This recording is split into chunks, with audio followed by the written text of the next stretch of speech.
नमस्कार साथियों, मैं सचिन सबनीस एडवोकेट अपने YouTube चैनल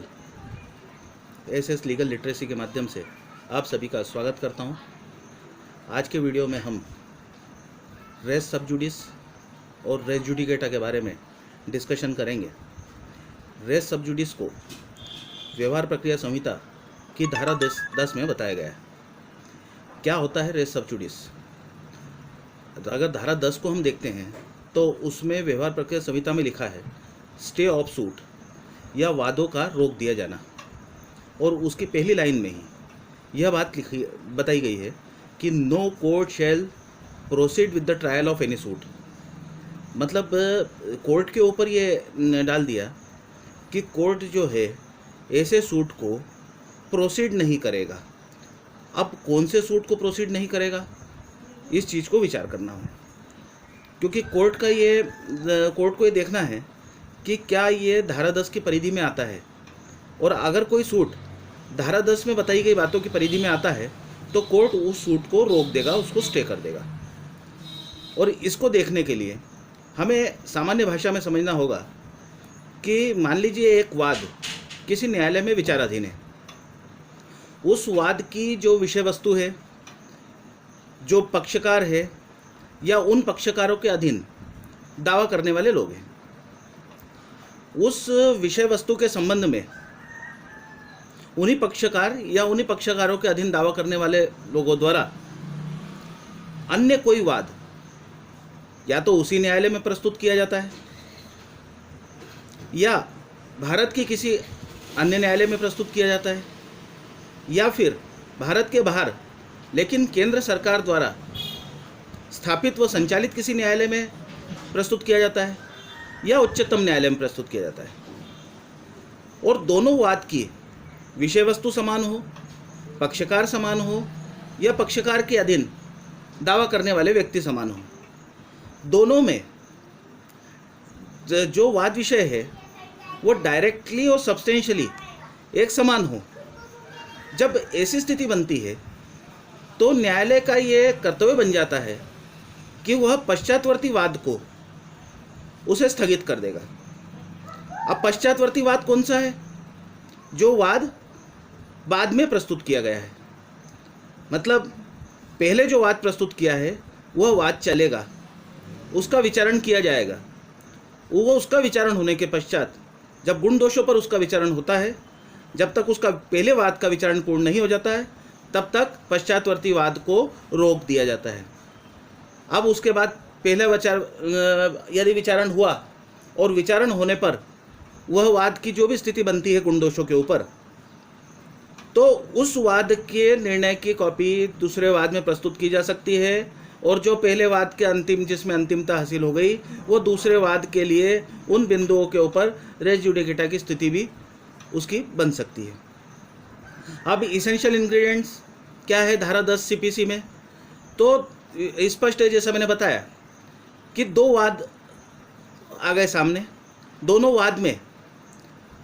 इसमें जो मैटर इन इशू है वो प्रत्यक्षतः और सारतः एक समान है। दोनों वाद उन्हीं पक्षकारों या उन्हीं पक्षकारों के प्रतिनिधियों के मध्य चल रहे हों। दोनों वाद में एक ही पक्षकार एक ही हक के अधीन मुकदमा लड़ रहे हों। पहले जो दायर किया गया वाद है वह न्यायालय में लंबित होना चाहिए, न्यायालय में चल रहा है, उसका निराकरण अंतिम रूप से नहीं हुआ है। और दूसरा वाद जैसा बताया कि या तो उसी न्यायालय में या भारत के किसी न्यायालय में, या भारत के बाहर है तो केंद्र सरकार द्वारा स्थापित किसी न्यायालय में, या माननीय उच्चतम न्यायालय में चल रहा हो। और एक चीज़ और महत्वपूर्ण है कि जिस पश्चातवर्ती वाद में पूर्ववर्ती वाद लंबित हो, जिस न्यायालय में पूर्ववर्ती वाद लंबित हो, उसे पश्चातवर्ती वाद के दावाधीन अनुतोष को मंजूर करने का क्षेत्राधिकार भी रखता हो। माने बाद वाला जो न्यायालय है या बाद वाला जो वाद है उसको पूर्व न्यायालय जो है उस वाद को उसमें चाहे गए अनुतोष को मंजूर करने का भी उसको क्षेत्राधिकार रखता है। उसकी कॉम्पिटेंसी है उसको मंजूर करने की, इस चीज़ को भी देखा जाता है। तो ये धारा 10 की अगर ये स्थिति बनती है तो पश्चातवर्तीवाद को रोक दिया जाएगा। अब एक प्रश्न सामने आता है कि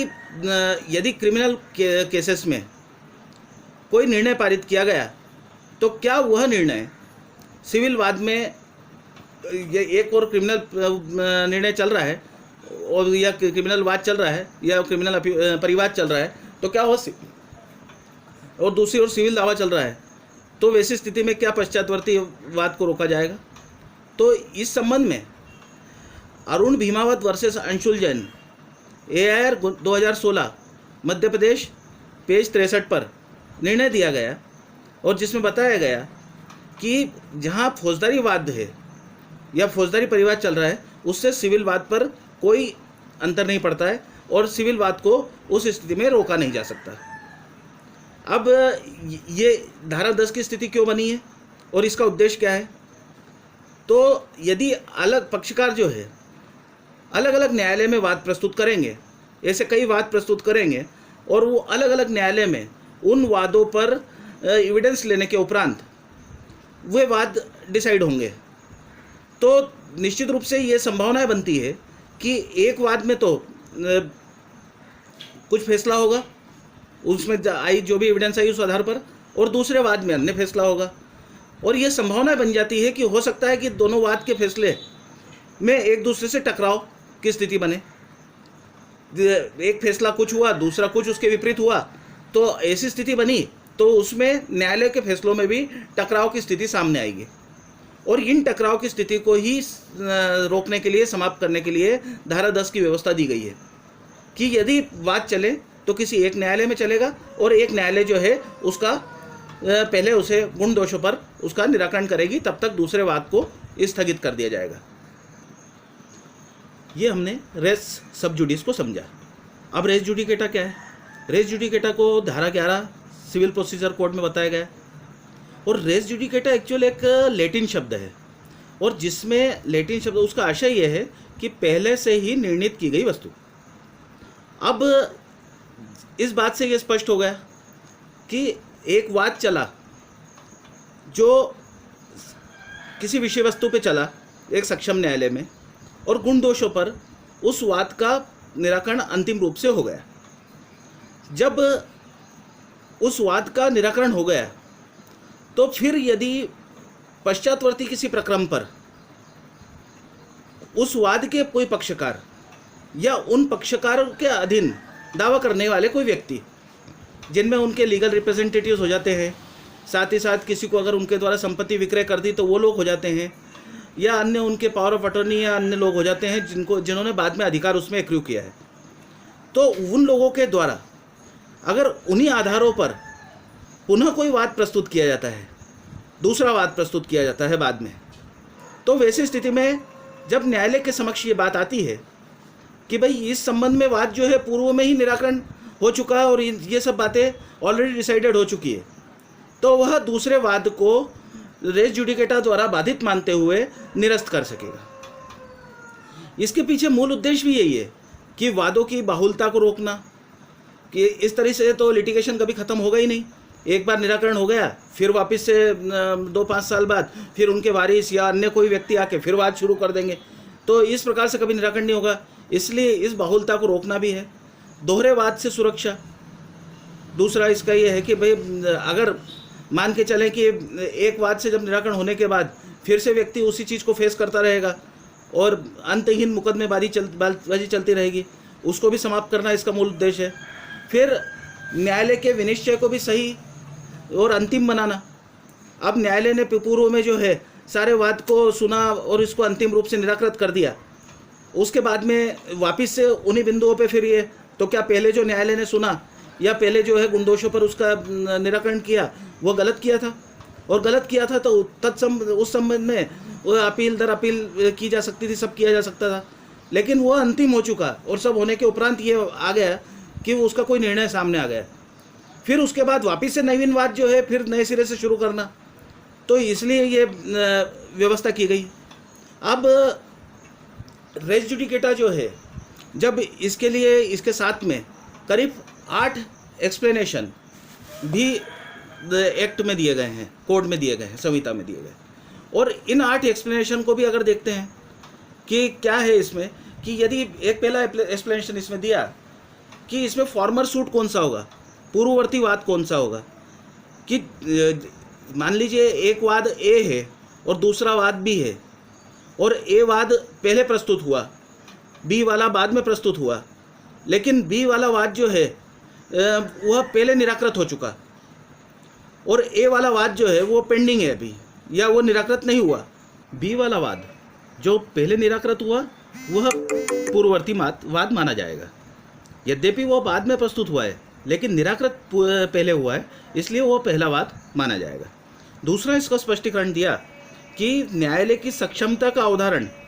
ऐसे न्यायालय के विनिश्चय से अपील करने के अधिकार विषय किन्हीं उपबंधों को विचार किए बिना किया जाएगा। मतलब उस न्यायालय द्वारा कोई निर्णय पारित किया जाता है या उसके बाद उसकी जो अपील होती है उस पर विचार किए बिना कि न्यायालय की सक्षमता जो उसमें चाहे गए अनुतोष है उस अनुसार ही उसकी कि वह सक्षम है नहीं है, और उसी अनुसार उस पर विचार किया जाएगा। तीसरा स्पष्टीकरण दिया गया है कि एक पक्षकार द्वारा कोई अभिकथन किया जाता है, जैसे वादी ने कोई अभिकथन किया, प्रतिवादी ने उसका प्रत्याख्यान किया या उसे स्वीकार किया, तो उस आधार पर जो निर्णय पारित होता है वह निर्णय के आधारों पर वाद विषयों पर जो निर्णय होता है उन विषयों के ऊपर गुण दोषों पर निराकरण होता है, वे ही पश्चातवर्ती वादों के लिए रेस जुडिकेटा की स्थिति बनाते हैं। मतलब ये आवश्यक हो जाता है, इसलिए जहाँ रेस जुडिकेटा के प्रश्न पर न्यायालय द्वारा विचार किया जाता है वहाँ उभय पक्षों के अभिवचनों के आने के पश्चात और उसके ऊपर वाद विषय बनने के उपरांत और उसके ऊपर न्यायालय द्वारा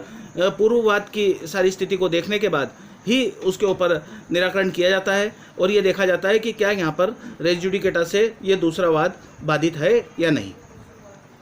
फिर चौथा जो स्पष्टीकरण इसमें दिया है वह यह बताया है कि ऐसे किसी भी विषय के बारे में जो पूर्ववर्ती वाद में प्रतिरक्षा या अतिक्रमण का आधार बनाया जा सकता था। मतलब ये जो चौथा स्पष्टीकरण है ये भी एक महत्वपूर्ण है एग्जाम पॉइंट ऑफ व्यू से, कि अगर कोई पहला वाद प्रस्तुत किया उस समय जो वाद के पक्षकार है उस समय उस बात को चाहे उसको बतौर आक्रमण के रूप में ले सकते थे, कोई अपने अभिवचनों को जो भी उनके समक्ष बात थी, या बचाव के रूप में ले सकते थे, लेकिन उनके द्वारा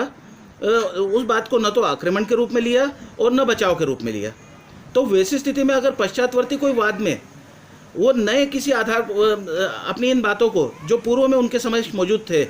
वो दूसरे बाद वाले वाद में वो इन बातों को लेकर चलते हैं, तो ये माना जाता है कि यह प्रश्न पूर्ववाद में सार्थः समान प्रश्न है। माने इन बातों को, इस आक्रमण को या इन बचाव को उन्हें पूर्ववाद में लेना चाहिए था और उनके द्वारा नहीं लिया गया है, तो वह दूसरे वाद में भी इस प्रकार की बातों को नहीं उठा सकते हैं।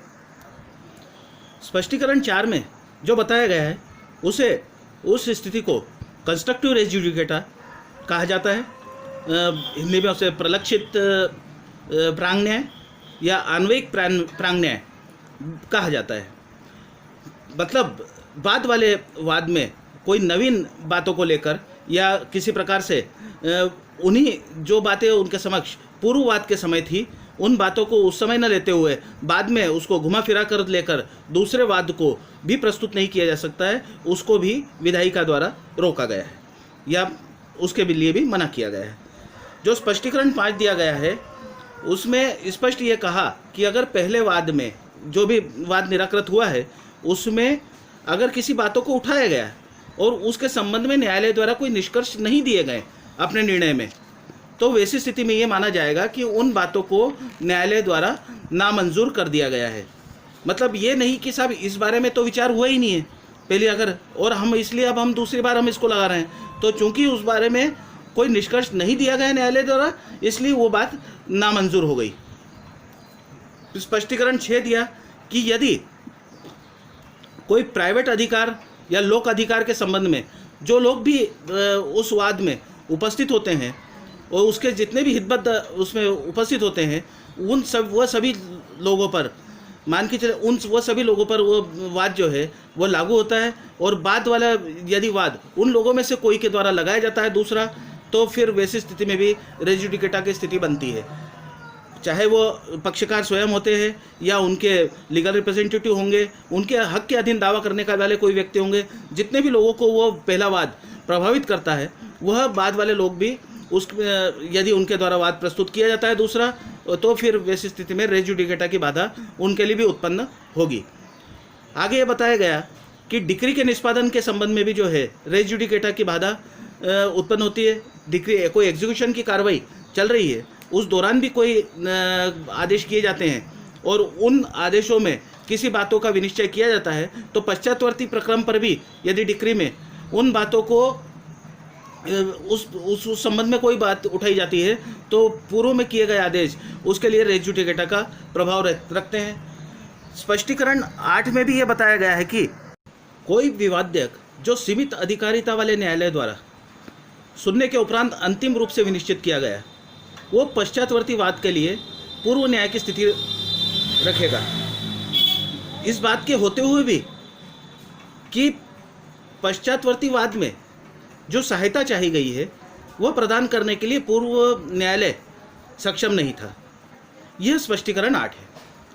अब ये तो रही रेस जुडिकेटा की स्थिति। मतलब एक ही बात है कि यदि पूर्व में किसी न्यायालय द्वारा कोई वाद का अंतिम रूप से विनिश्चय कर दिया है गुण दोषों के आधार पर, तो पश्चात में उन्हीं वाद विषयों के आधार पर समान विषयों पर पुनः उन्हीं पक्षकारों के बीच में या उन्हीं पक्षकारों के अधीन बात करने वाले व्यक्तियों के मध्य उन्हीं विषयों पर दोबारा न्यायालय नहीं सुनेगा और न ही ऐसा कोई वाद चलेगा। इस संबंध में रेस जुडिकेटा के ऊपर कुछ न्यायोद्धरण महत्वपूर्ण हैं, जिसमें Canara bank versus VNG Subbaraya Setty and others, और इसमें कहा गया कि an erroneous judgment on the question of law which section something that is illegal also can not be allowed to operate as res judicata. मतलब मूल रूप से ही यदि कोई त्रुटिपूर्ण निर्णय है विधि के अनुसार, तो वैसी स्थिति में वह पश्चातवर्ती वाद के लिए रेस जुडिकेटा का प्रभाव नहीं रखता है। साथ ही साथ ये न्यायोद्धरण जो है 2018 के सेकंड वॉल्यूम JLJ 475 में पेज नंबर 475 पर रिपोर्टेड हुआ है। तो यह आज हमने रेस सब जुडिस को धारा 10 स्टे ऑफ सूट इसे समझा, साथ ही साथ धारा 11 प्रांगन्याय को हमने समझा। दोनों ही टॉपिक बहुत ही महत्वपूर्ण हैं। यदि आपको ये टॉपिक्स, इन टॉपिक्स के ऊपर और भी कोई क्वेरी है या आप इसमें और कुछ इस बारे में जानना चाहते हैं या इस संबंध में आप प्रश्न पूछ सकते हैं कमेंट्स बॉक्स में। आप इस संबंध में भी वीडियो आपको कैसा लगा, इस संबंध में भी आप अपने कमेंट्स बॉक्स में राय दे सकते हैं। रेस जुडिकेटा के संबंध में एक न्यायोद्धरण जिसमें ये भी कहा कि सब पक्षकार भी समान हैं, वाद विषय भी समान हैं, लेकिन वाद हेतु का अलग अलग है, कॉज ऑफ एक्शन अलग अलग है। तो वैसी स्थिति में क्या रहेगा, तो इसके ऊपर एक न्यायोद्धरण Safdar Singh and others versus Shivraj Singh Thakur and others 2016 first volume मनीषा पेज 97 MP पर रिपोर्टेड हुआ है, जिसमें कहा गया कि यदि वाद हेतु का अलग अलग है, एक अलग वाद हेतु के आधार पर कोई फिर कॉज ऑफ एक्शन एक्रू हुआ है और उस आधार पर जो नवीन वाद प्रस्तुत किया गया है, तो वह उस रेस जुडिकेटा द्वारा बाधित नहीं होगा। इस बात को ऑनरेबल हाईकोर्ट द्वारा बताया गया है। अब प्रश्न ये आता है कि क्या प्रांगन्याय का सिद्धांत सहवादियों के मध्य, सहप्रतिवादियों के मध्य लागू होता है? तो जहाँ तक वादियों का प्रश्न है, सहवादियों के मध्य यदि पूर्ववर्ती वाद गुण दोषों के आधार पर निराकृत हुआ है और उसमें उनके संबंधित कोई निर्णय निष्कर्ष दिए गए हैं, तो सहवादियों पर बिल्कुल लागू होता है। फिर सहप्रतिवादियों को देखते हैं, तो सहप्रतिवादियों के लिए भी कुछ कंडीशंस दी गई है कि सहप्रतिवादियों के बीच में भी हित का परस्पर विरोध होना चाहिए। इस विरोध को विनिश्चित करने की आवश्यकता हो, मतलब उसमें निष्कर्षित किया गया है कि कौन से प्रतिवादी का क्या। फिर सह प्रतिवादी पहले वाद में आवश्यक पक्षकार हों, ये भी नहीं कि सिर्फ पहले इसमें अगर वो प्रोफार्मा पक्षकार है तो फिर वैसी स्थिति में लागू नहीं होगा, वो आवश्यक पक्षकार होना जरूरी है। फिर एक प्रश्न आता है कि क्या प्रांगन्याय का सिद्धांत एक पक्षीय डिक्री पर भी लागू होता है। जब इसको देखते हैं तो ये यदि एक एक्स पार्टी कोई डिक्री पारित हुई है और वह भी गुण दोषों पर पारित हुई है, मेरिट्स पर किया गया है, तो वह भी प्रांगन्याय का प्रभाव रखता है। एग्जीक्यूशन प्रोसीडिंग्स में जैसे कि स्पष्टीकरण में बताया गया है क्रमांक 7 में कि एग्जीक्यूशन में जो है वह प्रांगन्याय का सिद्धांत लागू होता है। इसके अलावा यदि हम देखते हैं कि रेस जुडिकेटा और रेस सब जुडिस में क्या अंतर है, तो रेस सब जुडिस में जैसा हमने समझा कि दोनों वाद विचाराधीन होना चाहिए, पहला वाद भी विचाराधीन होना चाहिए, जबकि रेस जुडिकेटा में पहला वाद जो है वह अंतिम रूप से विनिश्चित हो जाना चाहिए। दूसरा जो दोनों के बीच में ये देखते हैं कि कौन सा अंतर जो है महत्वपूर्ण, रेस सब जुडिस में जो वाद पहले प्रस्तुत किया जाता है वह पहला वाद कहलाएगा और जो बाद में प्रस्तुत किया जाएगा वह पश्चातवर्ती वाद कहलाया जाएगा। लेकिन रेस जुडिकेटा में जो वाद पहले निर्णीत हो जाएगा अंतिम रूप से, वह वाद पूर्ववर्ती वाद कहला जाएगा, पहला वाद कहलाएगा। यह इसके महत्वपूर्ण अंतर है। तो आज हमने रेस सब जुडिस और रेस जुडिकेटा को समझा। यदि आपको वीडियो पसंद आया या आपको उपयोगी प्रतीत होता है तो इसे लाइक करें, शेयर करें, अपने कमेंट्स दें। यदि आपने अभी तक चैनल को सब्सक्राइब नहीं किया है तो इसे सब्सक्राइब करें ताकि आगे बनने वाले भी जो वीडियो है वो आपको प्राप्त हो सके। जय हिंद।